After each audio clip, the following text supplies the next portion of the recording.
Boa noite, irmãos. Como combinado, nós estaremos começando a nossa aula. Hoje nós estamos entrando no segundo capítulo de Atos. Nós vamos dar uma acelerada para ver se conseguimos avançar boa parte do texto, mas é um texto muito denso, muito rico. Fala sobre o lançamento dos alicerces da igreja. Então talvez a gente se detenha em algumas partes do texto. Parece que está tudo em ordem com o som,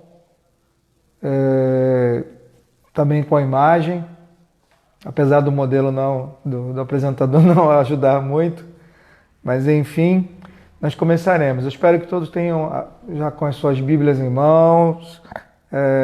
O texto que nós leremos está no livro de Atos. Nós vamos começar no segundo capítulo de Atos, no momento da descida do Espírito Santo, no momento que de fato inaugurou a igreja, inaugurou o projeto da igreja do Senhor Jesus. Todos pegaram? Então vamos lá. Diz assim o texto: Ao cumprir-se o dia do Pentecostes, estavam todos reunidos no mesmo lugar. Vamos começar explicando sobre esse versículo, né? Vamos lembrar que todos estavam reunidos no cenáculo. Eram 120 pessoas ao todo. Tinham ali os 11 apóstolos e mais Matias, os 12 apóstolos, e estavam perseverando em oração, em jejum, em meditação nas Escrituras Sagradas. Pedro já havia se posicionado como líder daquele grupo. O grupo já estava organizado, eles não ficaram atônitos e parados diante de toda a situação, diante de toda a dificuldade que viviam. Eles seguiam unânimes em oração, firmes na busca das Escrituras Sagradas, no estudo das Escrituras Sagradas, procurando fazer as atividades que podiam fazer dentro das limitações. Tudo que acontecia em silêncio e em contenção, porque Jerusalém estava cheia.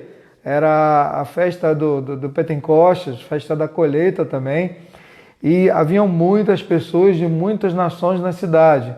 Ainda que alguns já tivessem retornado por conta do fim das celebrações da Páscoa, muitos permaneciam na cidade ainda. Essa era uma das grandes 3 festas de Israel. E por conta disso, muitos líderes religiosos, muitos fariseus, muitos saduceus, muitos sacerdotes estavam na cidade, circulando naquelas ruas de Jerusalém. Todo o movimento era observado, todas as posições, as circunstâncias eram observadas. Haviam ainda ameaças contra os que se identificavam com Cristo, os que se diziam cristãos ou seguidores de Cristo, e o povo ainda estava temeroso. Esse local onde eles estavam reunidos deveria ser o segundo andar de uma das casas de Jerusalém. As casas eram assobradadas, muitas delas. Eles deveriam estar no segundo andar e aquela casa estava lotada de gente. 120 pessoas numa casa em Jerusalém é muita gente. E eu fico imaginando como eles deviam estar para manter o sigilo daquele local, para manter o segredo daquele local diante de todas as ameaças e perseguições que sofriam. Então, estava terminando a festa do Pentecostes, era o último dia da festa, e eles estavam ali juntos, aguardando a promessa de Jesus. Lembrando que quando Jesus subiu, ele recomendou que eles aguardassem em Jerusalém até que do alto fossem revestidos. Aguardassem essa promessa de Jesus. Estavam solitários. Jesus havia se ausentado deles novamente. Como eu falei na aula passada, estavam sem a presença do Espírito Santo, aquecendo, consolando e confirmando os seus corações. Eles dependiam exclusivamente uns dos outros naquela casa, em apoio, em oração uns com os outros, do estudo da palavra e da perseverança em oração. Nesse momento eu vejo como era importante aquele estar junto, aquele apoio. Há quem diga que a ideia de reunião na igreja não é necessária. Não é necessária talvez porque não tenha passado por tribulações ou por dificuldade dessa maneira. Porque a coisa mais consoladora é você estar dentro da sua comunidade, da sua igreja, num momento da sua tribulação e poder se sentir confortado pela presença do irmão, sabendo que ele está intercedendo por você, orando pela sua família. E assim eles estavam, orando uns pelos outros e consolando-se mutuamente naquele lugar. Vamos continuar no versículo 2. De repente veio do céu um som como de um vento impetuoso e encheu toda a casa onde estavam assentados. Nós vemos agora as manifestações do sobrenatural de Deus acontecendo. Aqueles homens já tinham visto e já tinham presenciado as ações milagrosas com Cristo, com os discípulos que seguiram Cristo, mas como igreja, essa confirmação sobrenatural começou a acontecer. Eles haviam feito o dever de casa, eles permaneceram em oração, eles permaneceram em busca das Escrituras Sagradas. Nós sabemos disso porque quando Pedro fez a reunião para a escolha do apóstolo que substituiria Judas, ele fez várias citações das Escrituras Sagradas que davam a entender como eles estavam mergulhados na pesquisa da Bíblia, no estudo das Escrituras Sagradas. E aqui, mais uma vez, nós entendemos que eles estavam fazendo o dever de casa deles, estavam fazendo a parte deles, oração, busca das Escrituras Sagradas, perseverança na comunhão, em estarem juntos. É um aprendizado para a gente, para todos nós que buscamos estar cheios ou esse enchimento do Espírito Santo de Deus, que é necessário algumas posições, alguns posicionamentos, a exemplo do que aconteceu nesses primeiros discípulos, nessa primeira nesse primeiro evento, grande evento da igreja reunida, nos seus primórdios. E apareceram distribuídas entre eles línguas como de fogo, e pousou uma sobre cada um deles. Eu acredito que nesse momento eles já deviam ter os seus corações confirmados da presença poderosa do Senhor através da pessoa do Espírito Santo na vida de cada um deles ali. E o que faltava para eles eram as evidências externas de que isso estava acontecendo. Então houve um ruído, como um som de um vento impetuoso que inundou toda a casa, preenchendo todos os espaços daquele local. A segunda grande evidência externa foram as visões que eles tiveram, de línguas como que de fogo, como se labaredas estivessem acesas sobre suas cabeças, que é o que dá para entender no texto que nós estamos lendo. Uma evidência externa do que estava acontecendo dentro do coração deles, dentro da vida deles, dentro da mente deles, dentro do corpo deles. Estavam sendo agora experimentando essa inundação, esse revestimento de poder, esse batismo de poder ali para o início da igreja, para o start da igreja, para a saída da igreja. No versículo 3 nós lemos, versículo 4, todos ficaram cheios do Espírito Santo e passaram a falar em outras línguas, segundo o Espírito Santo lhes concedia que falassem. Esse texto é muito claro, eles falavam em outras línguas e o texto original fala que eram línguas das pessoas que estavam reunidas em Jerusalém. O mundo estava em Jerusalém naquele momento, um mundo conhecido. Haviam pessoas desde Roma até da Arábia, tinham pessoas de todos os lugares reunidos naquela cidade, idiomas diversos reunidos ali. Aqueles apóstolos agora, cheios do poder de Deus, com a primeira confirmação do vento impetuoso, a segunda confirmação da visão das labaredas de fogo sobre suas cabeças, vinha agora a terceira confirmação, que era falar em línguas que não estavam capacitados para falar, que não haviam sido treinados para falar, que não haviam sido ensinados a falar. E desta maneira fazer o que o revestimento de poder faz com o crente: anunciar Jesus, anunciar o reino, anunciar o evangelho, anunciar as boas novas. E estavam habitando em Jerusalém judeus, homens piedosos, vindo de todas as nações debaixo do céu. Na verdade, eram de todas as nações conhecidas. O mundo conhecido era restrito ao domínio do Império Romano. E pessoas de todas as nacionalidades expressas aqui, que nós leremos em seguida, estavam reunidos naquela cidade. Lembrando os irmãos, era uma festa muito popular dos judeus, era uma festa muito grande. Pessoas vinham de todos os lugares.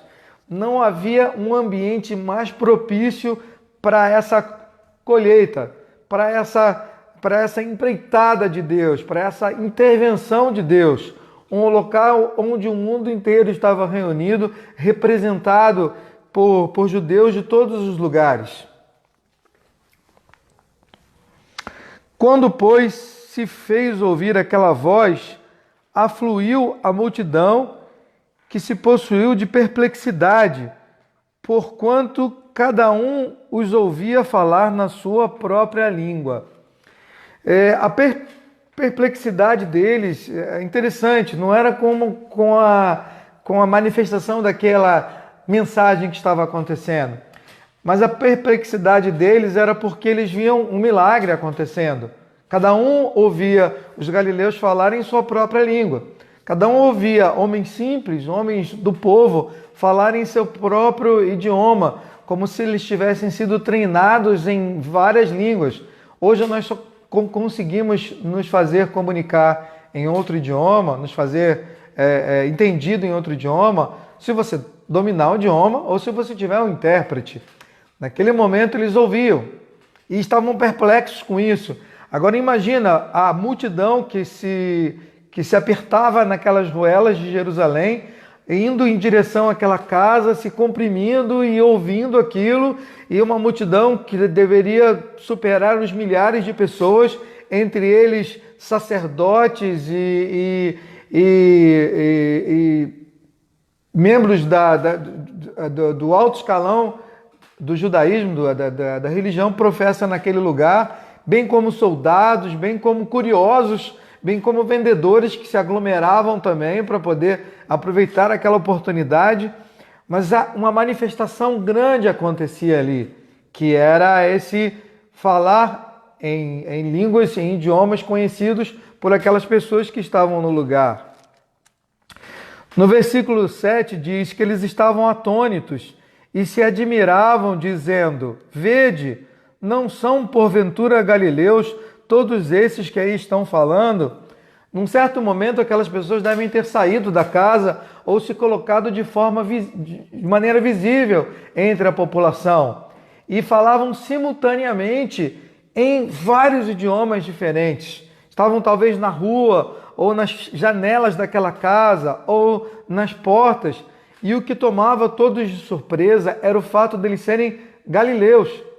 Entre os judeus que estavam ali reunidos, talvez essas pessoas fossem as pessoas menos privilegiadas, menos reconhecidas pelos seus estudos e conhecimentos, que tivessem menos acesso a conhecimento e a estudos. Eram pescadores, pessoas simples da população, pessoas simples do povo, que de repente se tornaram poliglotas.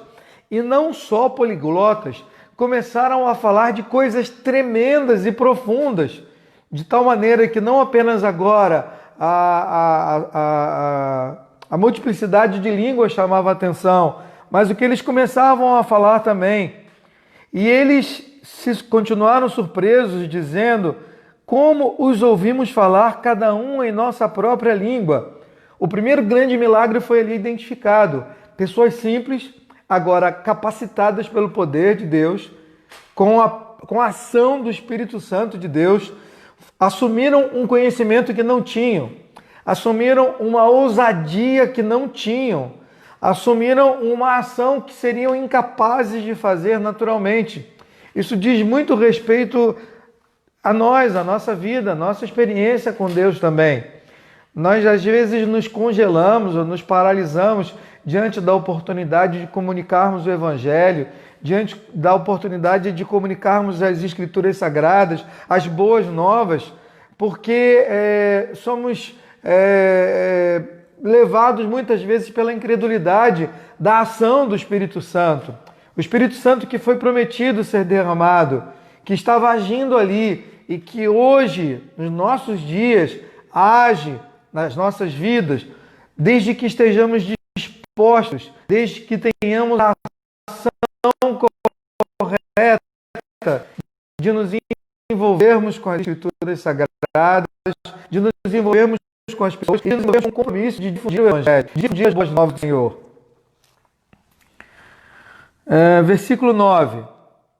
Aí aquela população se identificava, né? Somos partos, que era uma região, somos medos, que era outra região, elamitas e os naturais da Mesopotâmia, da Judéia, da Capadócia, Ponto e Ásia, da Frígia, da Panfilha, do Egito e das regiões da Líbia, das imediações de Cirene e romanos que aqui residem. Então nós vemos agora a citação de todo mundo conhecido. A ideia era de que haviam pessoas da Europa, do norte da África e de toda a Ásia conhecida, de todo o império estava ali.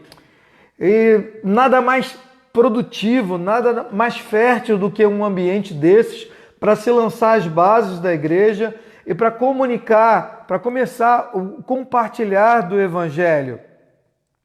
Ele continua dizendo no versículo 11: tanto judeus como prosélitos, cretenses e arábios, como os ouvimos falar em nossas próprias línguas as grandezas de Deus.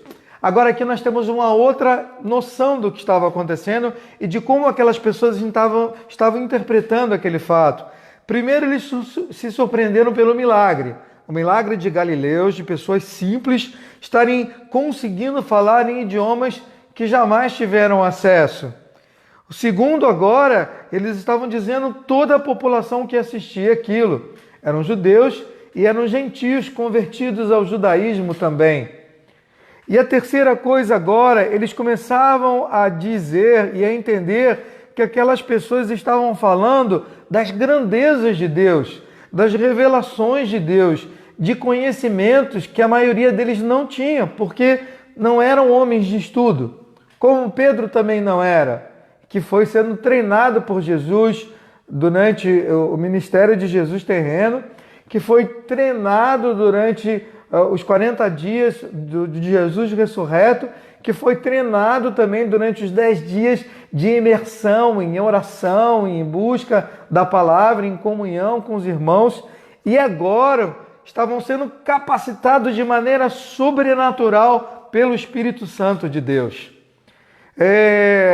Isso é muito impressionante, porque todas aquelas pessoas entendiam, todos aqueles sacerdotes que estavam ali, todos aqueles judeus, aqueles homens piedosos que confessavam o judaísmo, entendiam que o que estava sendo anunciado eram as grandezas de Deus. Provavelmente louvores, provavelmente revelações, talvez profecias, já que aqueles homens falavam de muitas coisas que sequer entendiam ou sabiam ou haviam sido treinados para falar. Todos atônitos e perplexos interpelavam uns aos outros. O que isso quer dizer? Até esse momento aqui, aquela população que estava reunida não conseguia compreender a grandeza do momento. Eles deviam estar começando a se interpelar, a perguntar um ao outro. Eles devem estar loucos. Essa barulheira toda é coisa de gente doida. Eles devem estar festejando ou alguma coisa, ao ponto que alguns entre eles começaram a zombar. Talvez fariseus e saduceus que estavam ali e se sentindo incomodados porque aquelas pessoas se apropriavam agora de informações que presumivelmente só eles tinham, que eram o conhecimento das Escrituras Sagradas. Eles começaram a dizer: não, eles estão bêbados, estão embriagados, estão cheios de mosto. Isso aqui é interessante dizer, porque naquelas celebrações era hábito daquelas pessoas beberem também. Eles faziam celebrações e o vinho fazia parte dessas celebrações. E assim eles presumiram que aqueles homens estavam bêbados. Eles estavam em Jerusalém. Uma presunção dessas era talvez o entendimento de uma prática que acontecia no meio deles. Então se levantou Pedro com os 11. Pedro, os 11 apóstolos, e erguendo a voz, advertiu-os neste termo. Aí nós vemos agora o Pedro, que havia ficado atemorizado junto com os demais discípulos, se levantando diante de toda aquela população que os ameaçava, os olhava com um olhar de incredulidade e desconhecimento, e os acusava também, que chamava eles de bêbados. Pedro se munindo de uma ousadia que somente o Espírito Santo poderia conferir, se levantou com os demais apóstolos. Ele não se levantou sozinho, os outros 11 apóstolos se levantavam junto com eles, e os discípulos já haviam se posicionado, porque todos falavam em línguas diferentes. Não era só Pedro e os 11 apóstolos, mas todos que estavam reunidos naquele local foram batizados com o Espírito Santo, receberam o Espírito Santo, estavam disponíveis para serem revestidos do poder vindo do alto, da promessa de Jesus. Começaram a falar em línguas diferentes que não conheciam. Talvez alguns grupos repetiam alguns idiomas. Eu não sei se haviam mais de 120 nacionalidades. O fato é que mais de 120 pessoas falaram em línguas que não conheciam, a respeito da grandeza de Deus. E Pedro, se levantando na defesa dos seus irmãos, dos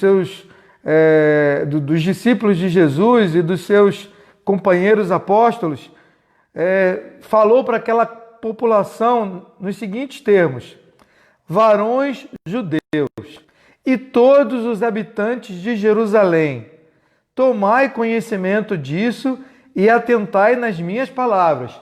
Ele ousou, como galileu, como pescador, como era conhecido, chamar a atenção de todos os letrados que estavam ali, de todos os universitários que estavam ali, de todos os doutores na lei que estavam ali. Ele ousou se dirigir àquelas pessoas e mandar para eles pegar a canetinha e o papel e começar a anotar. Atentai, prestai atenção no que eu vou falar agora, porque eu tenho alguma coisa para dizer. É uma ousadia impressionante quando a gente mergulha na história e sabe as coisas que nós estamos estudando desde a semana passada. Ele começou a afirmar: estes homens não estão embriagados, como vocês estão pensando, sendo esta a terceira hora do dia. O dia era dividido em 12 horas. Era do nascer do sol ao pôr do sol. E essa terceira hora que Pedro se referia era aproximadamente 9 horas da manhã. Eu falo aproximadamente porque o dia variava conforme a época do ano, como é aqui na nossa cidade também. Às vezes ele começa mais cedo, em determinadas épocas do ano ele começa mais tarde. Então era aproximadamente às 9 horas da manhã. E não era hábito e nem comportamento de nenhum judeu ficar, consumir vinho ou ficar cheio de vinho nesse horário, por pior que fosse o comportamento dele. Então ele chamou: olha, prestem atenção no que vocês estão falando, na doideira que vocês estão falando. São 9 horas da manhã ainda e ninguém aqui está embriagado. Mas o que ocorre aqui foi o que foi dito por intermédio do profeta Joel. E agora foi a grande surpresa dos sacerdotes que estavam ali reunidos e dos doutores da lei, dos estudiosos e dos judeus piedosos que vinham de todo lugar. Nós havemos de convir que uma pessoa, para viajar do seu país até Jerusalém, tinha que ter recursos e tinha que ter conhecimento também, para chegar até aquela cidade, vindo de locais tão distantes como os que foram anunciados aqui.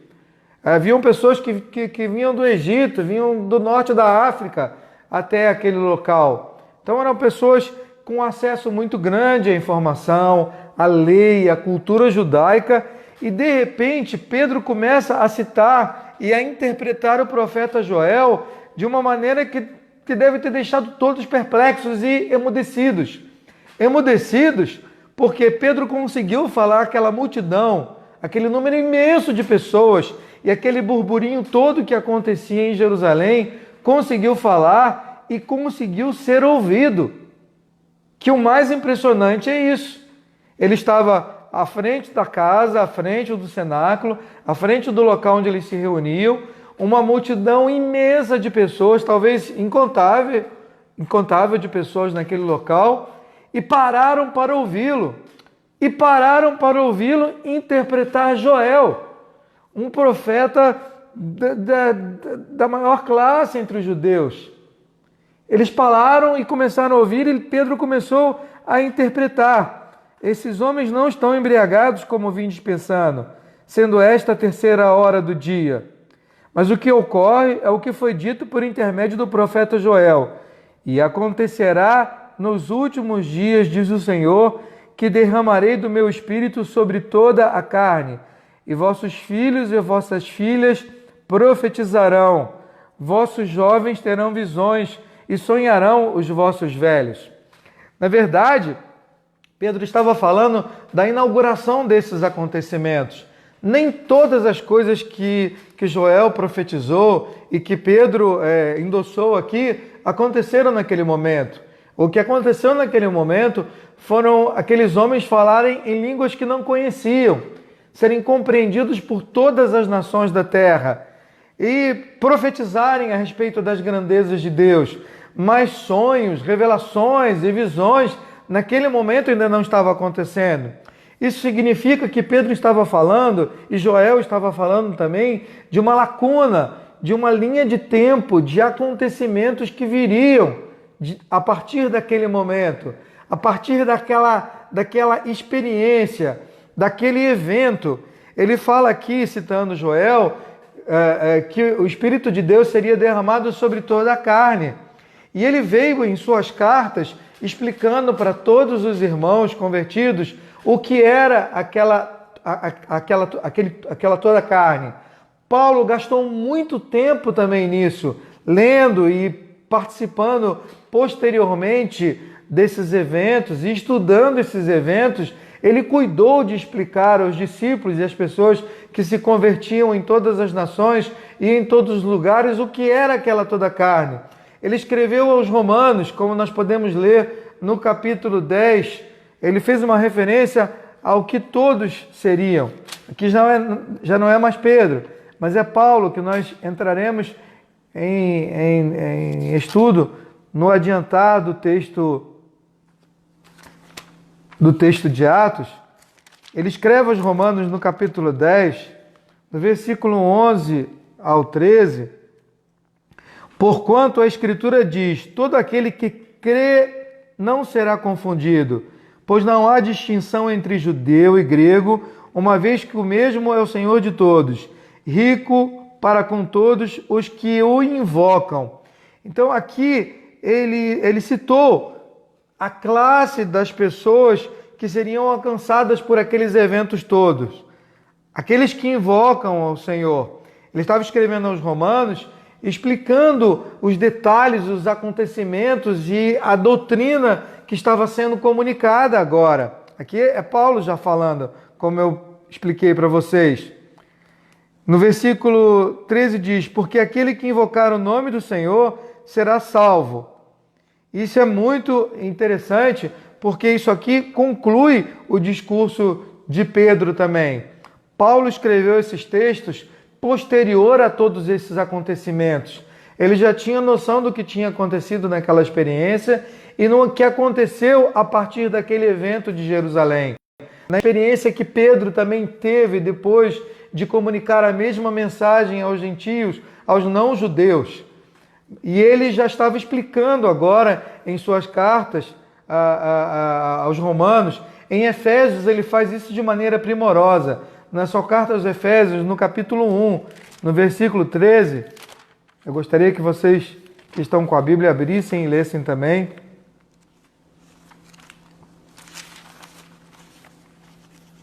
Prometo a vocês que na próxima aula eu já deixarei esses textos todos marcados. Mas cada vez que a gente vai avançando, a gente vai aprimorando nas lives. Efésios, capítulo 1, versículo 13. Diz assim: em quem também vós, depois que ouvistes a palavra da verdade, o evangelho da vossa salvação, tendo também nele crido, fostes selados com o Espírito Santo da promessa. Aqui Paulo escreve aos Efésios, esclarecendo e incluindo eles também na promessa do Espírito Santo, na promessa dessa capacitação de Deus. Só que ele agora avança sobre essa experiência que aconteceu ali em Jerusalém, avança explicando o passo a passo. Ele diz o seguinte: em quem também vós, depois que ouvistes a palavra da verdade, o evangelho da vossa salvação, tendo crido, fostes selados com o Espírito Santo de Deus. Muitas pessoas ouvem o evangelho e não creem. Muitas pessoas ouvem o evangelho, as boas novas de salvação, e não se arrependem. Consequentemente, não passarão para a próxima fase, para esse revestimento sobrenatural que é prometido ao crente, que é prometido àquela pessoa que ouve, crê, se arrepende, abraça o evangelho e é revestido de poder vindo do alto. É uma promessa que foi feita por Jesus, é uma promessa que foi lançada as bases dela em Jerusalém, é uma promessa que foi profetizada por Joel e é uma promessa que está sendo explicada por Pedro para aquela comunidade e que foi explicada por Paulo em todas as suas cartas para as igrejas, em todos os lugares para o qual ele escreveu. E Pedro continua dizendo, né? E acontecerá que nos últimos dias, diz o Senhor, eu derramarei do meu espírito sobre toda a carne. Então agora nós entendemos o que é esse toda a carne que Pedro falou. Paulo explicou isso com mais detalhes depois. Vossos filhos e vossas filhas profetizarão, vossos jovens terão visão e sonharão os vossos velhos. Até sobre os meus servos e sobre as minhas servas derramarei do meu espírito naqueles dias e profetizarão. Aqui a extensão desse derramar do Espírito, Pedro explicava que saiu do território da liderança, dos sacerdotes, das pessoas especiais que eram cultas, que eram profundas na lei e alcançava agora uma promessa que alcançava toda a população que Joel havia profetizado. Nem mesmo Joel sabia muito bem do que estava falando. Nem mesmo aquelas pessoas sabiam muito bem sobre esses acontecimentos. Mas Pedro começou a interpretar essa palavra agora, revelado profundamente pelo Espírito Santo de Deus. É um acontecimento, é uma experiência que só pode acontecer com esse nível de revestimento sobrenatural. Nós precisamos confiar na ação e na intervenção do Espírito Santo de Deus nas nossas vidas. Nós temos que fazer o dever de casa, temos que orar, temos que estudar, temos que meditar nas Escrituras Sagradas, mas precisamos partir com ousadia e comunicar as boas novas de salvação, as boas novas do Evangelho, como aconteceu nesse primeiro momento aqui. O primeiro resultado do revestimento, do batismo, da capacitação com o Espírito Santo, da descida do Espírito Santo sobre aquelas pessoas, não foi uma confusão, foi uma interpretação da lei, foi a comunicação do Evangelho, foi o testemunho de Jesus. Pessoas cheias do Espírito Santo, pessoas revestidas do Espírito Santo, elas testemunham de Jesus. Esse foi o exemplo da igreja. Elas testemunham das grandezas de Deus, Foi o exemplo de Pedro, dos apóstolos e dos discípulos que estavam reunidos ali. Eles não falaram de outra coisa, eles falaram das grandezas de Deus e começaram imediatamente a testemunhar de Jesus, que é o resultado da capacitação sobrenatural e do revestimento do Espírito Santo. Mostrarei prodígios em cima no céu e sinais embaixo na terra, sangue e fogo, vapor de fumaça. O sol se converterá em trevas e a lua em sangue, antes que venha o grande e glorioso dia do Senhor. Nós vemos mais uma vez que o profeta Joel, ele fala sobre uma demanda de tempo grande que começou nesse momento e que vai até os dias finais do glorioso dia do Senhor, quando o Senhor retornará, quando o Senhor Jesus retornará entre as nuvens, manifestando o seu poder e a sua glória. E ele fala de eventos que acontecerão, que anteciparão esse dia, que serão sinais desse dia. Esses eventos todos não aconteceram naquele momento, mas começaram a acontecer ali. Inaugurou-se esses eventos ali. O Espírito de Deus foi derramado, e como prometido, sobre todas as pessoas, sem distinção, sem restrição, mas a todos os que creram, a todos os que estavam reunidos ali, a todos os que estavam perseverando na presença do Senhor, diante de todas aquelas situações que nós já estudamos. E acontecerá que todo aquele que invocar o nome do Senhor será salvo, como foi repetido e explicado por Paulo em suas cartas também, posterior a esse acontecimento. Como chegou até nós essa informação? Paulo estava dando uma notícia fresquinha para aquelas pessoas, nova para aquelas pessoas. E ele continuou com a ousadia que começou, falando para aquelas pessoas: varões israelitas, atendei a estas palavras. Jesus o Nazareno, aprovado por Deus diante de vós com milagres, prodígios e sinais, os quais o próprio Deus realizou por intermédio dele entre vós, como vós mesmos sabeis. Agora ele apelou para a experiência e para o conhecimento que aquelas pessoas tinham. Ele não temeu o fato deles terem matado Jesus, deles terem crucificado Jesus, daquelas pessoas que estarem ali serem a mesma turba que celebrou a morte de Jesus quando ele foi condenado, quando ele foi crucificado. Ele não temeu isso. Ele começou, muito pelo contrário, a lembrá-los que aquelas coisas que haviam acontecido, como havia sido profetizado por Joel. E nenhuma daquelas pessoas tinha atentado nisso. Nenhum daqueles homens que julgaram Jesus, daquelas pessoas de Jerusalém que julgaram Jesus, haviam atentado que Jesus havia estado entre eles e manifestado os sinais e prodígios que haviam sido profetizados não apenas por Joel, mas por vários outros profetas que os judeus estudavam incessantemente e incansavelmente.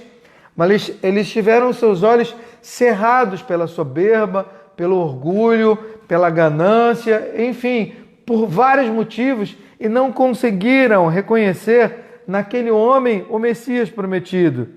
E Pedro estava esclarecendo isso para eles, os quais o próprio Deus realizou por intermédio dele entre vós, como vós mesmos sabeis, sendo este entregue pelo determinado desígnio e presciência de Deus, vós o matastes, crucificando-o por mãos de iníquos.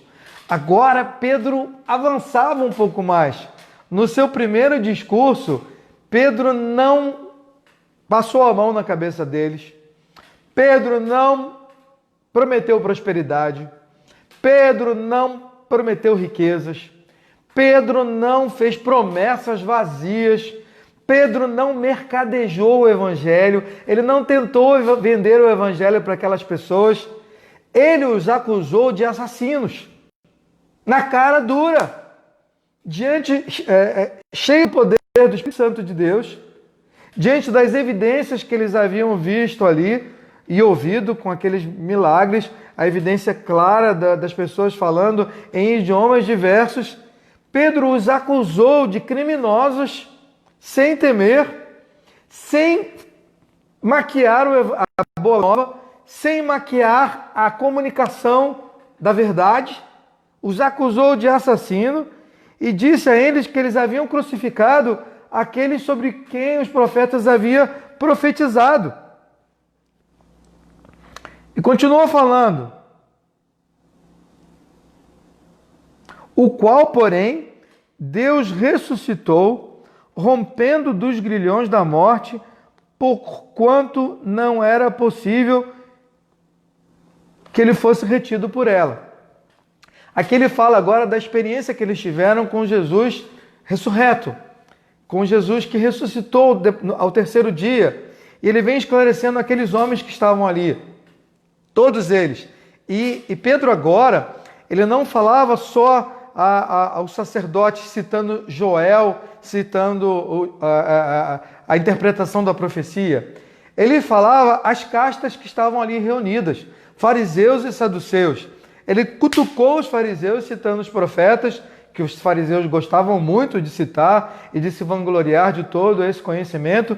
Ele cutucou agora os saduceus, falando da ressurreição de Cristo, porque os saduceus se consideravam uma classe privilegiada de intelectuais naquela população, e uma das coisas que eles faziam eram desacreditar todas as manifestações sobrenaturais da crença dos judeus.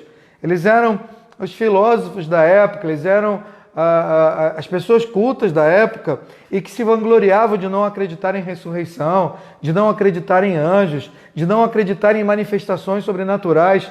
Para vocês entenderem, Pedro cutucou a todos agora. Citou os profetas, cutucou fariseus e sacerdotes que achavam que tinham exclusividade na interpretação das leis. Cutucou os saduceus agora, falando sobre ressurreição. E haviam judeus romanos, judeus de vários outros lugares que não entendiam absolutamente nada daquilo que eles estavam falando.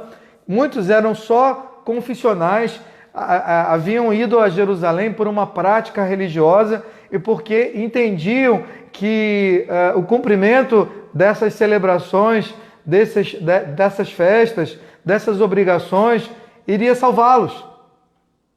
E para aquelas pessoas ele chamou assassinos. Ele explicou, ele demonstrou para aquelas pessoas que não era exclusividade deles o acesso aos segredos de Deus, à informação de Deus, ao alcance da mensagem. E ele continuou falando: o qual, porém, Deus ressuscitou, rompendo dos grilhões da morte, porque não era possível ser retido por ela. Porque a respeito dele diz Davi. Agora ele faz uma introdução muito interessante. Os judeus acreditavam que Davi falava sobre si mesmo e quando ele falava a respeito do Messias nos seus salmos, falava sobre a sua experiência, falava sobre si mesmo, dando a entender que o rei que chegaria seria um rei libertador e não o Messias revelado por Joel e revelado por tantos profetas, como um homem de dores, homem simples, que apesar de simples, era cheio de poder. Ele agora começa a citar Davi em seus salmos, e Davi escreveu vários salmos messiânicos, Salmos 16, Salmo 69, falando sobre o Messias, descrevendo as características de Jesus. Em alguns salmos, Davi, com o espírito de profeta, ele começa a confessar como o próprio Jesus. Ele começa a escrever, a testemunhar em seu salmo como sendo Jesus. Tal a intensidade, tal o domínio do Espírito Santo sobre Davi naquele momento, que era assim naquela época. O Espírito Santo vinha em ocasiões especiais. E agora ele estava vindo num acontecimento que era para toda a carne. E ele começa a citar Davi. Porquanto, a respeito dele, diz Davi: diante de mim via sempre o Senhor, porque está à minha direita, para que eu não seja abalado. Ele falava agora da expressão do Messias, de Jesus, como a fortaleza, como um fortalecimento. Por isso se alegrou o meu coração e a minha língua exultou. Além disto também, a minha própria carne repousará em esperança. Mais uma vez ele afrontava os sacerdotes aqui, porque Davi, dando testemunho de si mesmo, fala a respeito de Jesus, porque não deixará a minha alma na morte, nem permitirá que o teu santo veja a corrupção. Como Pedro esclarece em seguida, Davi não falava de si mesmo, Davi não falava de um rei secular, de um rei carnal, mas ele falava agora de um rei que não experimentaria corrupção, que a sua carne não iria se decompor, que ele não morreria, que ele teria conforto ao lado do Senhor. Ele continua dizendo: fizeste-me conhecer os caminhos da vida, encher-me-ás de alegria na tua presença. Agora é Jesus falando através de Davi. Irmãos, Paulo toma novamente a palavra. Seja-me permitido dizer-vos claramente a respeito do patriarca Davi. Ele morreu e foi sepultado, e o seu túmulo permanece entre nós.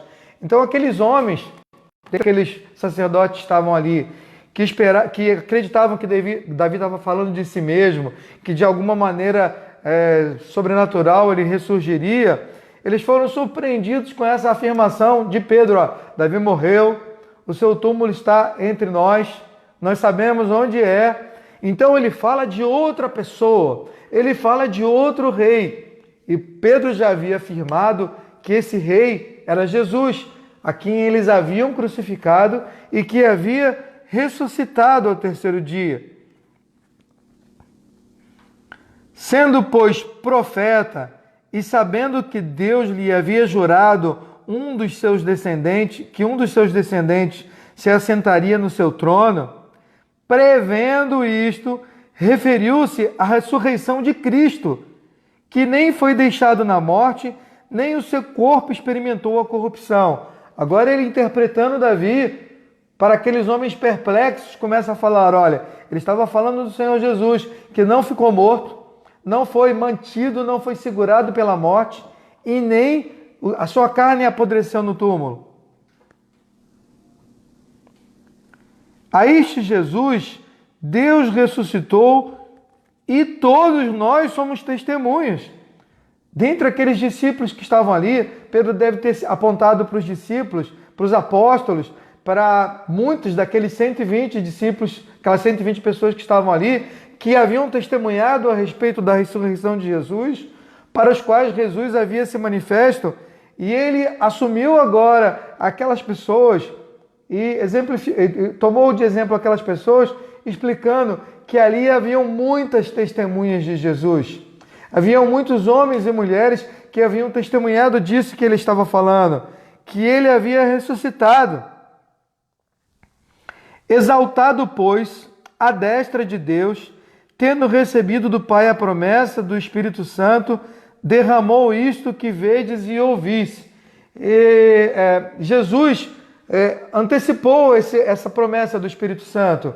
Ele mesmo, enquanto estava sendo batizado por João Batista, ele recebeu o Espírito, e essa manifestação aconteceu com Jesus, como nós já lemos no Evangelho de Lucas e no Evangelho de Marcos também, que o Espírito Santo se manifestou para ele. Com Jesus não foi como uma labareda de fogo, mas foi como uma pomba. E a ação imediata de Jesus foi, após ser revestido do Espírito Santo, nós podemos ler em Lucas, no capítulo 14, no versículo 14. Eu gostaria que vocês abrissem, porque isso é muito interessante e faz um paralelo com o que aconteceu ali em Jerusalém. Que horas temos agora?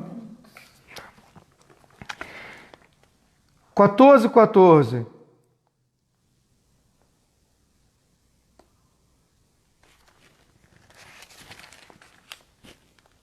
Lucas 14.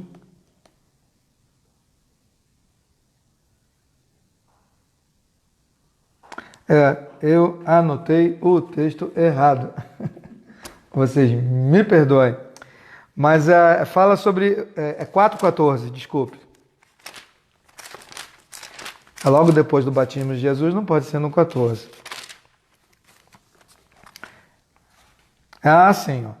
Então Jesus, no poder do Espírito, regressou para a Galiléia, e a sua fama correu por toda a circunvizinhança, e ensinava nas sinagogas, sendo glorificado por todos. A ação imediata do Espírito Santo em Jesus foi comunicar Jesus, foi apresentar Jesus nas sinagogas, foi manifestar Jesus entre todas as circunvizinhanças, entre todos os lugares por onde Jesus andava.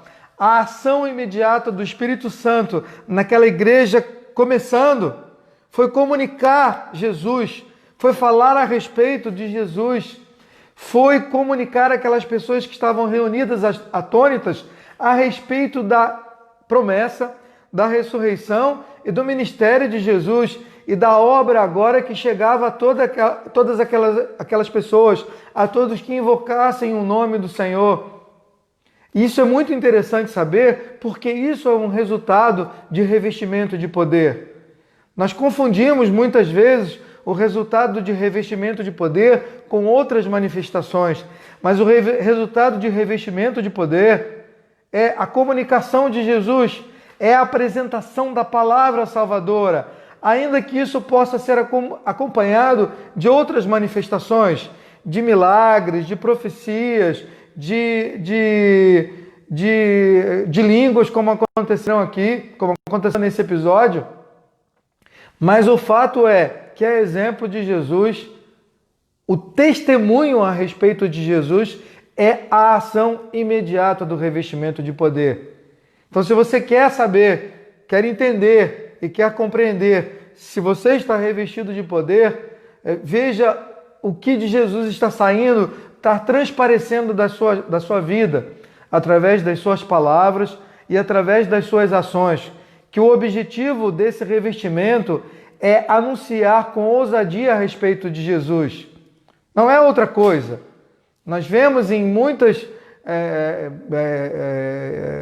manifestações públicas, em muitos eventos televisivos, que a capacitação sobrenatural tem outros objetivos. Os outros objetivos acompanham o anúncio das boas novas, acompanham o testemunho a respeito de Jesus e endossam esse testemunho a respeito de Jesus. Mas o objetivo principal é a revelação do Senhor Jesus, como aconteceu aqui com Pedro, na primeira pregação pública, na primeira manifestação pública da igreja do Senhor Jesus. Não foi outra coisa. Houveram milagres, houveram acontecimentos excepcionais e que surpreenderam a todos, mas o primeiro grande evento foi a comunicação a respeito de Jesus.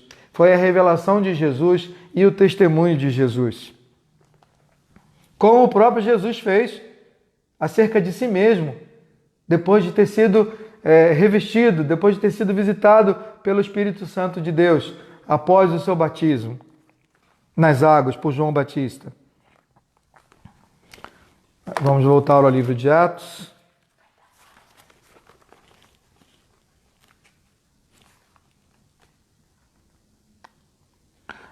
Ele continua falando a respeito de Davi, porque Davi não subiu aos céus, mas ele mesmo declara, no Salmo 110, né? Disse o Senhor ao meu Senhor: assenta-te à minha direita, até que eu ponha os teus inimigos por estrado dos seus pés. Esteja absolutamente certa, pois, toda a casa de Israel, de que a este Jesus, que vós crucificastes, Deus o fez Senhor e Cristo. Mais uma vez, ele chama os judeus e as pessoas que estavam reunidas em Jerusalém de assassinos de Jesus e dá testemunho a respeito do Senhor Jesus. E a coisa mais impressionante acontece em seguida, que eu vou citar agora, mas não vou me aprofundar porque o nosso tempo está terminando. E ouvindo eles estas coisas, compungiu-se-lhes o coração e perguntaram a Pedro e aos demais apóstolos: o que faremos, irmãos?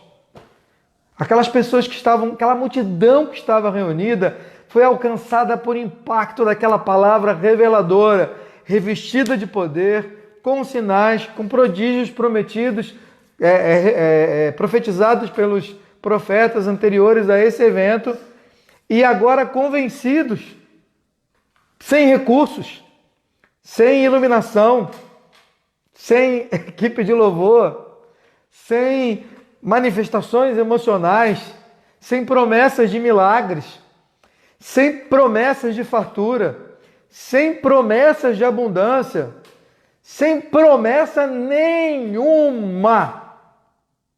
Eles foram convencidos pela pureza, pela simplicidade da palavra de um galileu, de um pescador que estava cheio do poder de Deus, como qualquer um de nós pode ser testemunha nesse tempo e nesse momento que nós vivemos. Essa é uma revelação tremenda e essa é uma experiência tremenda, porque não houve maquiagem nenhuma para essa boa nova. Simplesmente a revelação e a discussão da palavra do Senhor. Que todos nós possamos tirar proveito dessa experiência. Nós estudaremos na semana que vem, a partir do versículo 37, voltaremos a essas 3.000 almas que se converteram novamente, entenderemos um pouco mais como foi essa experiência e seguiremos ao final desse capítulo, talvez começaremos o capítulo 3, mas nós vamos nos deter um pouco naquela igreja que se formava, naquele evento que acontecia ali, naquela maravilha que acontecia, naquela experiência que acontecia. E a inauguração dessa experiência foram 3.000 almas. Eu gosto de repetir na igreja, porque a importância disso, como eu falei para vocês na aula passada, a população de Jerusalém era de 25.000 pessoas. Se a gente fosse considerar a população da cidade, mais de 10% da cidade se converteu numa pregação limpa, numa pregação pura, numa pregação objetiva, numa pregação contundente e verdadeira. Mais de 10% da população. Se nós considerarmos que haviam 50.000 pessoas em Jerusalém ou 60.000 pessoas em Jerusalém, ainda assim era um percentual muito grande da população que se converteu numa única pregação, num único momento, num único testemunho. É o que acontece com o crente cheio do poder do Espírito Santo de Deus. E nós vamos falar sobre isso na próxima semana, sobre essa vinda do Espírito Santo e a diferença de estar também cheio do Espírito Santo para testemunhar a respeito de Jesus. Eu gostaria de orar com vocês agora, para que essa palavra ficasse gravada nos nossos corações, e gostaria de orar também pela nossa cidade, pela nossa região, pela enfermidade que nos assola, pelo número de pessoas que têm sido diagnosticadas com infecção pelo Covid-19, pela região que nós vivemos. Piracicaba também está numa situação muito difícil. Médicos como eu e como outros colegas que estão trabalhando nessas regiões estão sendo sobrecarregados de trabalho, os enfermeiros estão extremamente sobrecarregados porque eles lidam direto também com os enfermos. E nós precisamos orar por essas pessoas, orar pela nossa cidade, orar pelos nossos colegas, orar para que Deus abrevie esse tempo de provação que nós estamos passando e que nos dê palavra de conforto agora, que nos dê palavra de sabedoria, de ousadia para as pessoas que estão buscando uma explicação que nós temos, que a Igreja do Senhor teve, uma explicação que é conquistada através de joelho e através de oração e através da confissão de Jesus e através da confissão do Evangelho. Nós temos agora a palavra de conforto para a nossa comunidade. E nesse momento, o nosso conforto para a nossa comunidade vai ser a nossa oração. Eu gostaria de convidar todos agora, como hoje seria o nosso culto de oração também, para que nos uníssemos em oração, pela nossa cidade, para que você clame na sua casa, para que você convide pessoas a orar hoje também, a clamar pela nossa cidade, pela nossa região. Vamos orar então. Pai Celestial, nós estamos aqui diante de Ti essa noite, Senhor. Estamos com o nosso coração contristado por tantas notícias, ó Pai, por tantos assombros que têm assolado a nossa vida, os nossos ouvidos, que têm invadido o conforto das nossas casas, que têm impedido a comunhão dos Teus servos, Senhor Deus. Nós Te clamamos nesse momento, Senhor, pelas pessoas da nossa cidade que têm sido identificadas, que têm sido diagnosticadas com Covid, Senhor. Nós clamamos, Senhor, vai ao conforto, ao confronto desta doença, Senhor. Levanta a Tua igreja nesse tempo com palavras de conforto, com palavras de direção, com capacitação em milagre para orar, para interceder pela nossa cidade, Senhor. Dá-nos as palavras para confortar os nossos vizinhos, os nossos amigos, as pessoas que trabalham conosco, aos pacientes, Senhor Deus. Levanta os Teus servos, a Tua igreja, em todos os lugares agora, Senhor Deus, com um clamor, Senhor, com uma oração, ó Pai, especificamente sobre isso, Senhor. Que essa palavra de ousadia que nós aprendemos hoje, que esse testemunho de Jesus que nós aprendemos hoje, possa sair dos nossos lábios, sair da nossa casa, sair dos nossos corações e alcançar todas as pessoas que sofrem sem explicação, sem conhecimento, nesse tempo que nós vivemos, ó Pai. Nós Te clamamos, Senhor, tem piedade, tem misericórdia da nossa região. Nós Te clamamos, Senhor, tem misericórdia da nossa cidade, tem misericórdia da nossa Capivari, das pessoas que nos ouvem em outras cidades que também estão sofrendo temor e angústia, Pai. Reveste-nos, Senhor Deus, capacita-nos, Senhor Deus, dá-nos ousadia nesses dias e nesse momento para trazermos palavras de salvação e de conforto a todos os que sofrem, Pai. Nós Te oramos, Senhor, confiados na Tua intervenção, em nome de Jesus, do qual nós somos testemunhas, Pai, do qual Pedro foi testemunha nesses dias, do qual os apóstolos foram testemunhas naqueles dias que foram anunciados nesse texto, e do qual hoje nós somos testemunhas, em nome desse Jesus que está à sua direita, a primícia dos ressurretos, Senhor Deus. Nós Te oramos agradecidos. Amém, Senhor. Amém. Queridos, nós interrompemos essa transmissão, que vocês se sintam confortados nas suas casas, que o Espírito Santo de Deus, que operou nesse momento agora e que encheu a sua vida no momento do seu arrependimento e da sua conversão ao Senhor Jesus, também te conforte e te capacite nesses dias. Deus abençoe a todos, Deus nos abençoe e que a graça e que a misericórdia de Deus estejam sobre todos nós. Nos encontraremos novamente na próxima terça-feira para continuar esse estudo maravilhoso da palavra do Senhor. Fiquem com Deus.